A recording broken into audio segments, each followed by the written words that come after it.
माझा या शब्दामध्ये फार गहन अर्थ भरलेला आहे. माझा हा शब्द जगामध्ये फक्त दोघांनीच व्यक्त केलेला आहे. कोणी कोणी व्यक्त केला? ज्या वेळेला शिकागोमध्ये धर्म परिषद भरली त्या ठिकाणी सर्व धर्म मार्तंड आले, बाकी सगळे सांगत नाही. सर्व धर्म मार्तंडांनी भाषणे केली.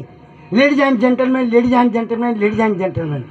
फक्त एकच पुरुष असे होते जे आपल्या भारतातले ते युग पुरुष ज्यांचं नाव नरेंद्र उर्फ स्वामी विवेकानंद.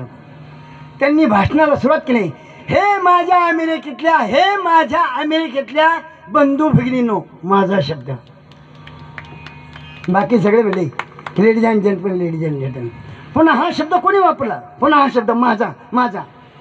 ज्यावेळेस शाळा भरलेली होती, संपूर्ण विद्यार्थी बसलेली होती आणि शिक्षक आले. शिक्षक आल्यानंतर त्यांनी भारताचा नकाशा टांगला आणि विद्यार्थ्यांना विचारलं, विद्यार्थ्यांनो हा नकाशा कोणाचा, कोणत्या देशाचा आहे? बरेचसे विद्यार्थी म्हटले हा भारताचा नकाशा आहे, काही हिंदुस्थानचा म्हटले. पण एक सत्पुरुष, एक महापुरुष उठून बरायले, आता महापुरुष झालेले, ज्यांचं नाव आहे लोकमान्य बाळ गंगाधर टिळक. ते म्हणाले हा माझ्या देशाचा नकाशा आहे.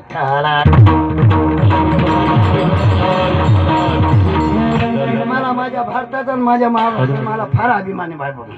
खरं सांगतो मला, कारण मी जर मेलो ना, मी भगवंताला म्हणून मला पुन्हा माझ्या भारतामध्ये पाठवून त्यातल्या त्यात माझ्या महाराष्ट्रामध्ये पाठवून.